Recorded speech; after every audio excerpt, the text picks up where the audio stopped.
ప్రథమ ఫలములు దేవునికి ఇవ్వాలి. మొక్కుబళ్ళు దేవునికి ఒకవేళ నువ్వు చేసుకుంటే మొక్కుబళ్ళు చేసుకోమని దేవుడు చెప్పండి, నేను బలవంతం చేయడు.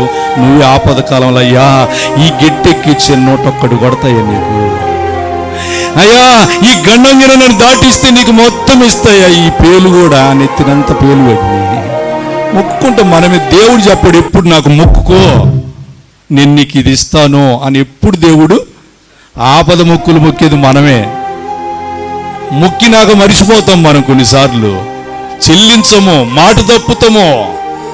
దేవుడు నిన్ను మొక్కోమని చెప్పలే, నువ్వే మొక్కుని మాట ఇచ్చావు. మాట ఇస్తే ఆలస్యం చేయకూడదు, బైబిల్ చెబుతుంది కదా.